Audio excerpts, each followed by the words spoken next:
ஆண்டவராய் இயேசு கிறிஸ்துவின் ஈடு நேற்று நாமத்திலே மீண்டுமாக உங்கள் அனைவருக்கு அன்பின் வாழ்த்துக்களை நான் தெரிவிக்கிறேன். கர்த்தர் நம்ம ஒவ்வொருவரையும் ஆசீர்வதிப்பாராக. சிலுவை தியானமாக ஒவ்வொரு நாளும் ஒரு வசனத்தை, சிலுவைக்கு அடுத்த வசனங்களை நாம் தியானித்து வந்து கொண்டிருக்கிறோம். இன்றைக்கு அப்போஸ்தலர் நடபடிகள் 2ஆம் அதிகாரம் 36ஆம் வசனத்தை நான் உங்களுக்காக வாசிக்க விரும்புகிறேன்.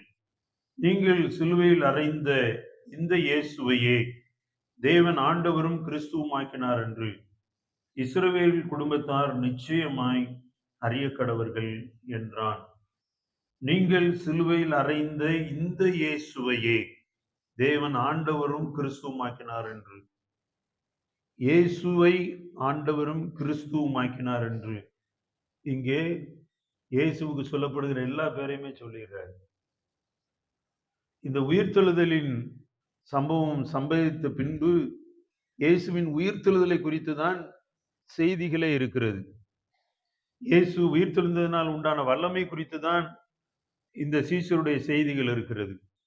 அந்த செய்திகளிலே மிக முக்கியமாக இங்கே பேதுரு பேசுகிற பொழுதெல்லாம் பார்ப்பேன் என்றால், இந்த இஸ்ரவேல் வம்சத்தாரை பார்த்து, இஸ்ரவேல் ஜனங்களை பார்த்து, யூதர்களை பார்த்து பேதுரு பேசுகிற பொழுதெல்லாம் நீங்கள் சிலுவையில் அறைந்தங்கிற பதத்தை பயன்படுத்துறார்.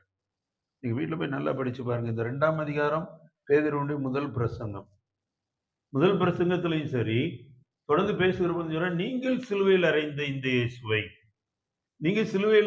இயேசுவை தேவன் ஆண்டவரும் கிறிஸ்துவுமாக்கினார். இதை வச்சுதான் ஒரு பெரிய டிபேட்டே இருக்கு.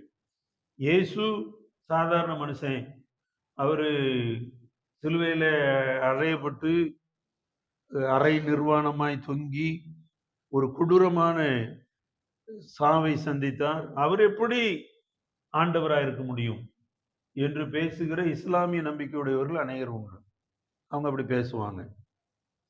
How is it possible for a God to come and die very very badly என்று அவர் சொல்லுவார்கள். ஒரு தேவகுமாரன் எப்படி உலகத்துல வந்து இப்படி அசிங்கமா, அபலட்சணமாய், அலங்கோலமாய் மறிக்க முடியும் என்று. ஆனால் அப்போஸ்தலர் நடபடிகளிலே பேதுருவுடைய பிரசங்கம் என்னன்னா, நீங்கள் சிலுவையில் இருந்த இந்த இயேசுவை தேவன் எழுப்பினார், அதுக்கு நாங்கள் சாட்சிகள். அடுத்து சொல்றாரு, நீங்கள் சிலுவையில் இருந்த இந்த இயேசுவை தேவன் ஆண்டவரும் கிறிஸ்துவுமாக மாற்றினார். அவர் உயிர்த்தெழுந்ததினாலே அந்த வல்லமை என்பதை அவர் பேசுகிறார். ஆகவே சிலுவையில் அறைந்த இயேசுவின் மூலம் நமக்கு கிடைக்கிற வல்லமை, அதைத்தான் பரிசுத்த ஆவியானவர் நமக்கு கொடுத்து அனுதின வாழ்க்கையில நம்மை வழி நடத்தி வருகிறார். நாம் தினந்தோறும் தியானிக்கின்ற அப்போஸ்தலர் நடவடிக்கைகள் 7ஆம் அதிகாரம் 30ஆம் வசனத்திலிருந்து 60ஆம் வசனம் வரை பரிசுத்த ஆவியானவருக்காக இரத்த சாட்சியாக மரித்த ஸ்தேவானை குறித்து நாம் படிக்க போகிறோம். நேற்றைய தினத்திலே பரிசுத்த ஆவியினால் ஸ்தேவானுடைய பிரசங்கம், அதன் முதல் பாயிண்ட் மட்டும்தான் நான் சொன்னேன். முதல் பாயிண்ட் ஆபிரகாமை குறித்து அவர் பேசுகிறார். இன்னும் ஸ்தேவானுடைய பிரசங்கத்தின் தொடர்ச்சி எஞ்சிய பகுதியில் இருக்கிறது. ஸ்தேவான் ஆபிரகாமை சொல்லிவிட்டு அதன் பின்பு இந்த ஸ்தேவானுடைய செய்தி முழுவதும் நீங்க பார்த்துட்டீங்கன்னா, இது பழைய ஏற்பாட்டில் ஆபிரகாமுடைய அழைப்பிலிருந்து இயேசுவின் சிலுவை வரைக்கும் உங்களை கொண்டு வந்துரும். இந்த ஸ்தேவானுடைய செய்தி முழுவதையும் வாசித்தீங்கன்னா, அங்கே ஆபிரகாமை பற்றி சொல்லுகிறார். அதன் பின்பு யோசேப்பை குறித்து பேசுகிறார். 9ஆம் வசனத்துல பாத்தீங்கன்னா, கோத்திர பிதாக்கள் பொறாமை கொண்டு யோசேப்பை எகிப்துக்கு கொண்டு போகும்படியாக விற்று போட்டார்கள். அப்போஸ்தலர் 7ஆம் அதிகாரத்துல 9ஆம் வசனத்துல கோத்திர பிதாக்கள் விற்று போட்டார்கள். இவர் யோசேப்பு அடிமையாக எகிப்துக்கு கொண்டு போகப்பட்டதை குறித்து சொல்லுகிறார். கொண்டு போகப்பட்டதை குறித்து சொல்லுகிற பொழுது யோசேப்போடு போனவங்க 14ஆம் வசனத்துல, யோசேப்பு தன்னுடைய தகப்பன் யாக்கோபையும் தன்னுடைய இனத்தார் யாவருமாகிய 75 பேரை அழைக்க அனுப்பினான். இங்க வந்து 75 பேர் என்று ஸ்தேவான் சொல்றாரு. ஆனா நீங்க ஆதியாகமம் 46ல படிச்சீங்கன்னா அது வேறு விதமாய் இருக்கிறது. அங்கே 70 பேர் போனாங்க என்று சொல்லப்படுகிறது. அப்ப 70 பேர்னு அங்க இருக்கு, இங்க 75 பேர் என்று இருக்கிறது என்று நீங்கள் குழம்பிவிடக் கூடாது. இந்த 75 பேரை குறித்து ஸ்தேவான் சொல்றப்போ யோசேப்புடைய மனைவி, பிள்ளைகள், யோசேப்போடு உண்டாகி இருந்தவர்கள், அவங்கள இங்கே இவர் சேர்த்துக் கொள்ளுகிறார். ஆகவே 75 என்று இங்கே அவர் குறிப்பிடுகிறார். இதை நீங்க கொஞ்சம் நினைவில் வைத்துக் கொள்ள வேண்டும்.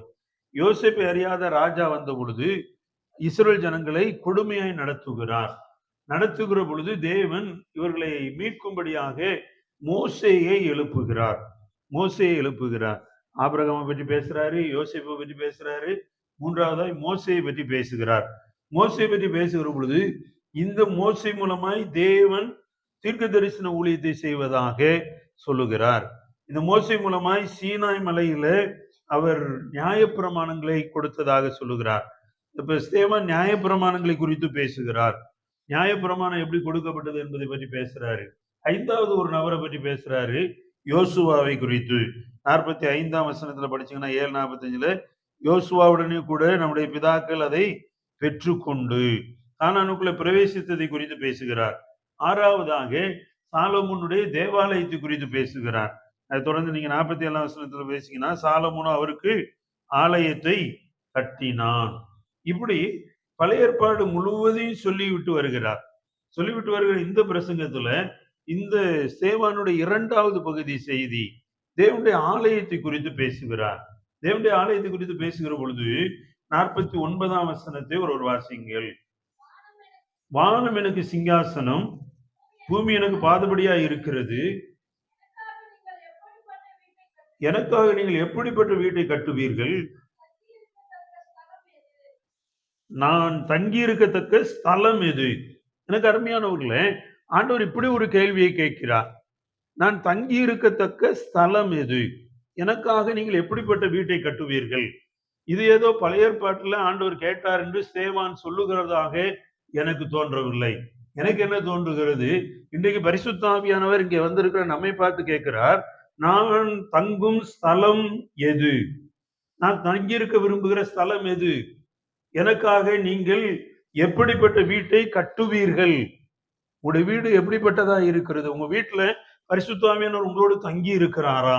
பரிசுத்த ஆவியானவர் உங்களோடு வாசம் பண்ணுகிறாரா? பரிசுத்த ஆவியானவர் உங்களை வழி நடத்துகிறாரா என்கின்ற கேள்வியை பரிசுத்த ஆவியானவர் நம்மோடு கேட்கிறார்.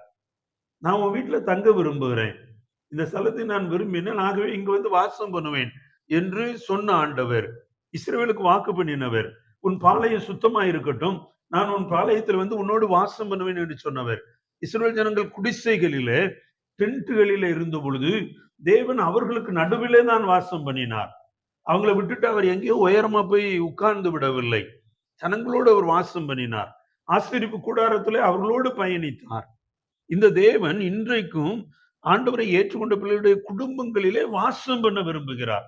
உங்களை பார்த்து கேட்கிறாரு, நான் வாசம் பண்ணும் வாசஸ்தலம் எது? நான் உன் வீட்டுல வந்து டெய்லி வாசம் பண்ண விரும்புறேனே, உன் வீடு நான் தங்கும் வாசஸ்தலமா இருக்கிறதா? அந்த வசனத்தை திரும்ப இப்படி நீங்க படிச்சீங்கன்னா உங்களுக்கு புரியும். எப்படிப்பட்ட வீட்டை கட்டுவீர்கள்?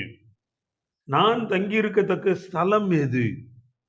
உங்களை பார்த்து கேட்கிறாரு, நீ கட்டுற வீடு எப்படிப்பட்ட வீடா இருக்கிறது? நான் சொல்லுகிற இந்த வீடு பில்டிங் அல்ல, இது குடும்பம். கணவன் மனைவி, மாமனார் மாமியார், பாட்டி தாத்தா, பிள்ளைகள் பேர பிள்ளைகள் என்று சந்ததியாக நீங்கள் கட்டுகிற வீடு. எப்படிப்பட்ட வீட்டை கட்டுகிறீர்கள்? வீட்டுக்குள்ள ஓயாம சண்டையும் சச்சரவுமே இருந்து கொண்டு இருக்கிறதா? வீட்டுக்குள்ள ஓயாம ஒரு விதமான எரிச்சல். கணவன் நல்லா பேசுவாரு, நல்லா பேசி கொண்டு இருக்கிற நேரத்திலேயே ஏதோ ஒரு எரிச்சலின் ஆவி யாரோ ஒருத்தருக்குள்ள புகுந்து சும்மா கேட்கிற கேள்விக்கு எரிஞ்சு எரிஞ்சு பதில் சொல்றது. புரியுதா உங்களுக்கு? எரிஞ்சு எரிஞ்சு பதில் சொல்றது. கொலைசீர்ல சொல்றாரு கணவன்மாரை பார்த்து, புருஷர்களே உங்கள் மனைவியை கசந்து கொள்ளாதீர்கள். கசந்து கொள்றதுன்னா என்ன? நையின்னு என்னத்தையா ஒண்ணு சொல்லிக்கிட்டே இருக்கிறது, அது வேண்டாம் என்று சொல்லுகிறார். நீ கட்டுகிற வீடு எப்படிப்பட்டதாய் இருக்கிறது என்று தேவன் உங்களிடத்துல இன்றைக்கு இந்த கேள்வியை வைக்கிறார். அடுத்து இஸ்ரவேல் ஜனங்களை பற்றி ஸ்தேவான் மூலமாய் ஒரு ஸ்டேட்மெண்ட் சொல்லப்படுகிறது. இது ரொம்ப முக்கியமான வசனம், இதை நீங்க கவனிக்கணும். 51ஆம் வசனத்தை வாசிங்க. வணங்கா கழுத்துள்ளவர்களே, விருத்த சேதனம் பெறாதவர்களே, உங்கள் பிதாக்களைப் போல நீங்களும் பரிசுத்த ஆவிக்கு எப்பொழுதும் எதிர்த்து நிற்கிறீர்கள். பரிசுத்த ஆவியானவருக்கு எப்பொழுதும் எதிர்த்து நிற்கிறீர்கள். பாருங்க, பரிசுத்த ஆவியானவர் குறித்து யூதர்களுக்கு இதுவரைக்கும் பிரச்சனை கிடையாது. அவர்கள் 3 காரியங்களை குறித்து வைராக்கியமாக இருப்பார்கள் என்று சொன்னேன். ஒன்று தேவன், இரண்டாவது எருசலேம் தேவாலயம், மூன்றாவது நியாயப்பிரமாணம். இந்த 3 காரியங்களை குறித்து தான் யூதர்கள் பயங்கரமான வைராக்கியமாய் அவர்கள் இருப்பார்கள். இப்ப இவர் என்ன பண்றாரு? ஸ்தேவான் பேசுகிற பொழுது, நீங்கள் பரிசுத்த ஆவிக்கு விரோதமாய் எதிர்த்து நிற்கிறீர்கள். அவர் சொல்றாரு, வணங்கா கழுத்துள்ளவர்களே, உங்கள் பிதாக்களைப் போல நீங்களும் பரிசுத்த ஆவிக்கு விரோதமாய் எதிர்த்து நிற்கிறீர்கள். எனக்கு அன்பான சகோதரனே, சகோதரியே, பரிசுத்த ஆவிக்கு விரோதமாய் எதிர்த்து நிற்கிற வாழ்க்கை உங்கள் வாழ்க்கையா இருக்கா? கொஞ்சம் யோசித்து பாருங்க. உங்களுடைய செயல், உங்களுடைய சொல் பரிசுத்த ஆவிக்கு விரோதமா எதிர்த்து நிக்கிறதா இருக்கா? இன்னைக்கு அதை சிந்தித்து பாருங்க.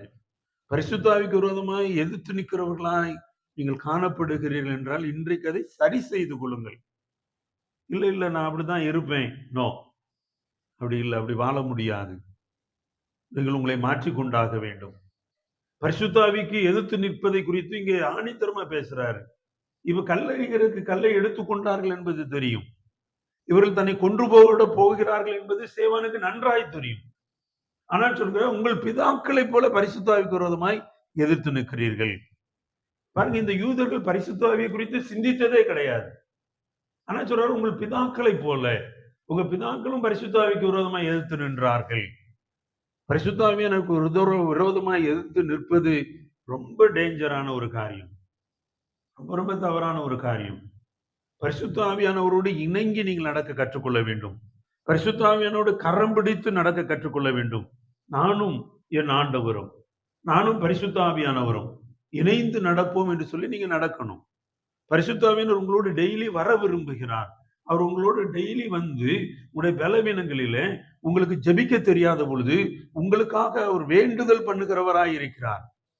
பரிசுத்த ஆவியானவர் ஏதோ உங்களை பிடிச்சு போ, நீயா போ, முடிஞ்சா போ என்று உங்களை அனுப்பி விடுவது அல்ல. உடைய பலவீனங்களிலே உங்களுக்கு உதவி செய்கிறவராய் இருக்கிறார். ஆமென், அல்லேலூயா.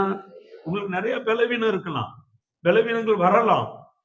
அந்த பலவீனங்கள் மத்தியிலே உங்களுக்கு உதவி செய்கிற பரிசுத்த ஆவியானவர், அதை மறந்துடாதீங்க. உங்களுக்கு உதவி செய்கிற பரிசுத்த ஆவியானவர் உங்களோடு கூட இருக்கிறார். உங்களுக்கு உதவி செய்கிறவர். இந்த பரிசுத்த ஆவியானவருக்கு எதிர்த்து நிற்காதிருங்கள். எப்படி இதை எதிர்த்து நிக்கிறோம் பாருங்க. இங்க ஆலயத்துக்கு வரப்போ பரிசுத்த ஆவியானவர் உங்களோட பேசுவார். ஆண்டவர் உங்களோட பேசுவார். உங்களோடு பேசுகிற பொழுது நீங்க அதுக்கு கீழ்ப்படியணும், அதை செய்யணும். எதிர்த்து நிற்பது என்றால், இவர் என்ன சொல்லிட்டாரு, நான் என்ன செய்யறது, பயா இவர மாதிரி எத்தனை போதகரை பார்த்துட்டோம், இத மாதிரி எத்தனை பிரசங்கத்தை கேட்டோம் என்று நீங்கள் சொல்லுவீர்கள் என்றால் பரிசுத்த ஆவிக்கு எதிர்த்து நிற்கிறீர்கள். நினைக்கிற தனசீலனுக்கு இல்ல. தனசீலன் ஒரு அற்பமான ஊழியக்காரன், கொஞ்ச நாள் இருப்பார், காணாம போயிடுவார். ஆனால் தேவ ஆவிக்கு விரோதமாய் நீங்கள் எதிர்த்து நின்றால் அது உங்களுக்கு கண்ணியாக மாறி போகும். ஆண்டவர் உங்களை எச்சரிக்கிறார்ல, ஒரு சில நேரம் சொல்லுவாரு, இதை நீ செய்யாத, இது உனக்கு வேண்டாம். ஒரு சில நேரம் இங்க இருந்து ஆண்டோடைய வார்த்தை வரும், பைபிளை டெய்லி படிங்க அப்படின்னா டெய்லி பைபிளை படிக்கணும், டெய்லி ஜெபம் பண்ணுங்க. அந்த வார்த்தை வருகிற பொழுது டெய்லி ஜெபிக்க உங்களை அர்ப்பணிக்க வேண்டும். ஆலயத்துக்கு வரப்போ காணிக்க கொண்டு வாங்க, பைபிளை தூக்கிட்டு வாங்க. இது எல்லாம் பரிசுத்த ஆவியானவர் பேசுவது. பரிசுத்த ஆவியானவர் உங்களுக்கு பேசுகிறார் என்றால் அதற்கு நீங்கள் அடிபணிய வேண்டும். அதற்கு எதிர்த்து நிற்கிறவர்களா இருந்தால் ஆசீர்வாதத்தை இழந்து போவீர்கள். இன்னைக்கு உங்களுக்கு எல்லாம் ஆசீர்வாதமா இருக்கிற மாதிரி இருக்கும், ஒரு நிமிடத்துல எல்லாம் காணாம போயிடும். பரிசுத்த ஆவியானவருக்கு எதிர்த்து நிற்பது பெரிய டேஞ்சர், பெரிய டேஞ்சர். இந்த காலை வேளையில இதை பரிசுத்த ஆவியானவர் உங்களுக்கு எச்சரிப்பாய் சொல்ல விரும்புகிறார். சரி, போகட்டும். இந்த சேவான் முதல் இரத்த சாட்சியாக மரித்தவர். பரிசுத்த ஆவியானவருக்காக இரத்த சாட்சி என்பதுதான் இன்றைய தலைப்பு. சேவன் எப்படி இரத்த சாட்சியாக மரித்தார் என்பதை 50ஆம் வசனத்திலிருந்து தான் 60ஆம் வசனத்துக்கு, இந்த 10 வசனத்துல தான் நாம் பார்க்க போகிறோம். எப்படி இந்த சேவான் இரத்த சாட்சியாக மரித்தார், அதனால் உண்டான விளைவு என்ன, இதான் நான் சொன்னேன் உங்களுக்கு. அப்போஸ்தலர் நடவடிக்கைகள் ஆதி திருச்சபையில நடந்த முதல் சம்பவங்கள். அப்போஸ்தலருடைய நடவடிக்கைகளை எதெல்லாம் நீங்க படிக்கிறீங்களோ சபையில நடந்ததா, அதுதான் சர்ச்சில் ஃபர்ஸ்ட் நடந்த ஒரு காரியம். அப்ப இந்த இரத்த சாட்சியாக சேவான் மரிப்பது முதல் ஆதி திருச்சபையில சபையில நடந்த ஒரு காரியம். இரத்த சாட்சியாக அவர் மரித்தார். இன்றைக்கும் இப்படி இரத்த சாட்சியாய் அநேகர் மரித்திருக்கிறதை குறித்து உங்களுக்கு தெரியும். மிஷினரிகளாய் வந்த அநேகர், மிஷினரிகளாய் வந்து ஊழியம் செய்த அநேகர் இரத்த சாட்சிகளாய் மரித்திருக்கிறார்கள். ஒரு சிலர் இரத்த சாட்சிகளாய் மற்றவர்களாலே கொலை செய்யப்பட்டு மரித்தவர்களே இரத்த சாட்சி என்று சொல்லுகிறோம். ஒரு சிலர் இங்கே வந்து பணி செய்து இங்கே மரித்தார்கள். கால்டுவெல், டாக்டர் ஜி போப், மர்காசியஸ், சொல்லிக்கிட்டே போகலாம். பிரான்சிஸ் டி நோபல், பல பல ஜெர்மனிய மிஷினரிகள் இங்கே வந்து அவர்கள் ராக்லாண்ட் ஐயர்லாம் அவர் தொப்பியில கூளை வாங்கி குடிப்பாராம். அவர் கூழ் வாங்கி குடிக்கிறதுக்கு பாத்திரம் இல்லை. தன்னுடைய தொப்பியை எடுத்து அதுல கூளை வாங்கி குடிச்சிட்டு தொப்பியை கலவி காய வச்சு திரும்ப தலைமையில போட்டுக் கொள்ளுவார். அப்படி எத்தனை மிஷினரிகள் தெரியுமா? இந்த ராக்லாண்டுடைய கல்லறையை கண்டுபிடிக்க ஜெர்மனி தேசத்திலிருந்து அவங்க ஃபேமிலியே வந்து இங்கே தேடி சிவகாசி உள்ளே ஒரு காட்டுக்குள்ளே அவருடைய கல்லறை கண்டுபிடித்தார்கள். கண்டுபிடித்து இப்ப அங்க ஒரு ஆலயத்தை கட்டி ராக்லாண்ட் சர்ச் என்று சொல்லி ஒரு சர்ச் இன்றைக்கும் சிவகாசியில இருக்கு.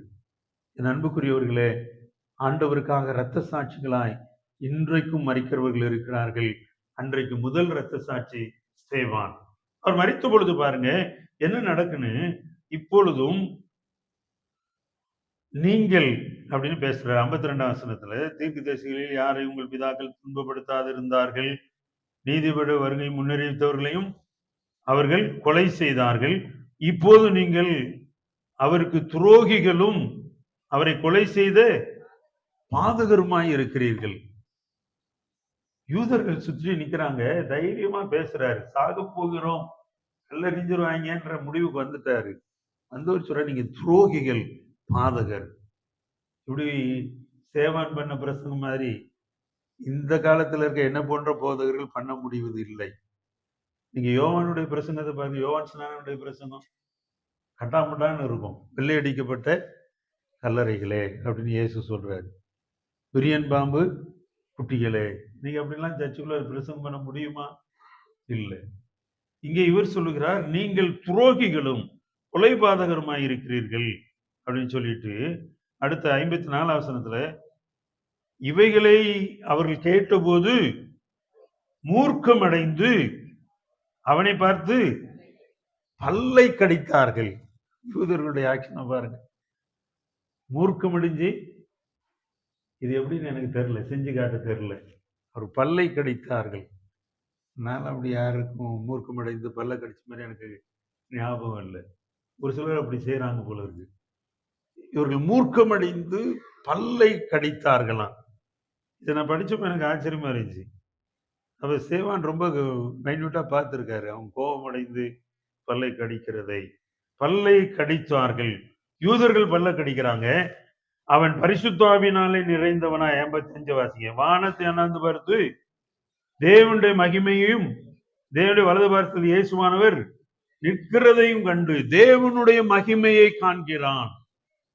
ஒரு பக்கம் மூர்க்கமான ஜனங்கள், அவன் பெரிய பெரிய கல்லை தூக்கிட்டு நிக்கிறாங்க. இந்த கல்லு தலை மேல விழுந்தா அவுட்டு. இந்த கல்லு விழுகிற வரைதான் பெரிய பெரிய கல்லை தூக்கிட்டு நிக்கிறாங்க. மூர்க்கம், பல்ல கடிச்சுக்கிட்டு இருக்காங்க, கோபம். இவற்றின் நடுவில் இருக்கிற இந்த மனிதன், மூர்க்கத்தின் நடுவில் இருக்கிற மனிதன், கோபத்தின் நடுவில் இருக்கிற மனிதன் தேவ மகிமையை பார்த்தான். ஆமென். அப்ப உங்க வாழ்க்கையில ஒரு சில பிரச்சனைகள் நடுவுல நீங்க போகிறப்போ தேவனுடைய மகிமையை நீங்க பாக்குறீங்களா? இல்ல பிரச்சனையை தான் பாக்குறீங்களா? அந்த பெரிய கல்லை தூக்கி நிக்கிறாங்க, கல்லெறிவதற்கு நிக்கிறாங்க. இவன் கல்லை பார்க்கல, தேவனுடைய மகிமையை பார்க்கிறான். இந்த அப்போஸ்தலர் 7ஆம் அதிகாரத்துல நீங்க படிச்சீங்கன்னா, ஆபிரகாமை தேவன் அழைத்ததுல தானே ஆரம்பிக்கிறாரு. அப்படி அழைக்கிறத பற்றி சொல்றப்பே சொல்றாரு, மகிமையின் தேவன் அப்படின்னு தான் ஆரம்பிக்கிறார் பாருங்க. 7:2.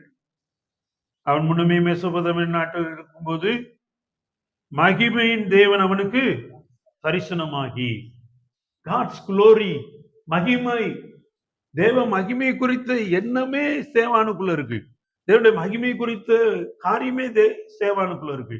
ஆகவே சேவான் பேசுகிறார், மகிமையின் தேவன். இப்ப மகிமையின் தேவனை அவர் பார்க்கிறார், தேவனுடைய மகிமையை பார்க்கிறார். இயேசு தேவனுடைய வலது பாசத்தில் நிற்கிறதை காண்கிறேன். அவர் பார்வை எங்க இருக்கு பாத்தீங்களா? கல்லறிகிறவங்களுடைய கல்லு மேல இல்லை. அவங்க பல்ல கடிச்சுக்கிட்டு இருக்காங்களே, அவங்கள ஆசுவாசப்படுத்துவோம் என்று இல்லை. பல்ல கடிச்சிட்டு இருக்க அவங்கள பார்த்து சொல்றாரு, தேவனுடைய மகிமையை பார்க்கிறேன். சுத்தி இருந்த ஆயிரக்கணக்கான யூதர்களால் தேவனுடைய மகிமையை பார்க்க முடியல. துன்பத்தின் பாதை போய்கொண்டிருக்கிற இந்த சேவானால் தேவனுடைய மகிமையை பார்க்க முடிந்தது. இன்றைக்கு எனக்கு அன்பானவர்களே, தேவனுடைய மகிமையை நீங்க பார்க்கிறீங்களா? இது உங்களுக்கு வருகிற கேள்வி. இந்த சம்பவங்களை நீங்கள் பார்க்கிற பொழுது, இந்த சம்பவங்களுக்கு பின்னணியமாக செயல்பட்ட ஒரு நபரை குறித்து இங்கே வேதம் பதிவு செய்திருக்கிறது. அந்த நபரை குறித்து நீங்க தெரிஞ்சுக்கணும். 58ஆம் வசனம், அவனை நகரத்துக்கு புறம்பே தள்ளி அவனை கல்லெறிந்தார்கள். சாட்சிக்காரர்கள் தங்கள் வஸ்திரங்களை கழற்றி சவுல் எனப்பட்ட ஒரு வாலிபனுடைய பாதத்தினருகே வைத்தார்கள். இப்ப புதுசா ஒருவரை இன்ட்ரோடியூஸ் பண்றாங்க. இவர் பேர் என்ன? சவுல். இவர் எப்படி இருந்தாராம்? வாலிபர். எல்லாருடைய ட்ரெஸ்ஸை கழட்டி வச்சுட்டு போனாங்க. ஏன்னா கல்லை தூக்கி போடுறப்போ உடம்பு மேல விழுந்து ரத்தம் தெளிச்சா இவன் ட்ரெஸ் கரையாயிரும். அதனால ட்ரெஸ் எல்லாம் கழட்டி வச்சுட்டு போய் நின்றுட்டு இருக்காங்க கல்லெறிகிறதுக்கு. அதெல்லாம் பாதுகாத்துக்கிட்டு இருந்தவர் தான் மிஸ்டர் சவுல். வாலிபர். வாலிபர். அடுத்து நாம் வாசித்து முடிப்போம். இப்போ 59, அப்பொழுது கர்த்தராகிய இயேசுவே என் ஆவியை ஏற்றுக்கொள்ளும் என்று ஸ்தேவான் தொழுது கொள்ளுகையில் அவனை கல்லெறிந்தார்கள். தொழுது கொள்ளுகையில். இந்த மாசம் வாக்குத்தத்த வசனம் உங்களுக்கு ஞாபகம் வருதா? அப்போஸ்தலர் 2:31 கர்த்தருடைய நாமத்தை தொழுது கொள்கிறவன் எவனோ அவன் ரட்சிக்கப்படுவான். சாகிற பொழுது கூட கர்த்தருடைய நாமத்தை தொழுது கொண்ட சேவான், அவன் தொழுது கொள்ளுகையில் அவனை கல்லெறிந்தார்கள். பாருங்க, இவங்க யூதர்கள். ஒருவேளை சேவான் தொழுது கொள்ளுகையில்னா நீங்க இஸ்லாமிய தொழுகைகளை பார்த்துருப்பீங்க. அவங்க தொழுகை பண்றத சும்மா போய் கிட்ட நின்று பார்த்தாலே தெரியும் அவங்க என்ன பண்றாங்க, தொழுகை பண்றாங்க. அப்ப இவன் ஒருவேளை முழங்கால் படிக்கிட்டு தன் கரத்தை ஏந்தி வானத்தை பார்த்து, ஏன்னா அவங்க பார்க்கறான் யார் இருக்கிறார், இயேசு தேவனுடைய வலது பாசம் இருக்கார், தேவனை பார்க்கிறான். ஆகவே அவன் அங்க பார்த்துட்டு இருந்தப்பான், நல்லா தெரியும் இவன் தொழுகை பண்றான். ஆனா அவன் தொழுது கொண்டு இருக்கிற பொழுது அவன் என்ன பண்ணாங்க, கல்லெறிந்தார்கள். யூதர்கள் யூதர்கள் யூதர்கள் செய்த காரியம். யார் யெகோவா தேவனுடைய பிள்ளைகள் என்று தங்களை மார்தட்டி கொண்டார்களோ அவர்கள் செய்த காரியம். தொழுது கொள்ளுகிற போது கல்லெறிந்தார்கள். இன்னைக்கு கூட ஆண்டவரை நீங்க சேவிக்க முன் வருகிற பொழுது நிறைய பேர் உங்க மேல கல்லெறியலாம். நீங்க ஜெபிக்க முழங்கால் படிக்கிற பொழுது நிறைய பேர் உங்க மேல கல்லெறியலாம்.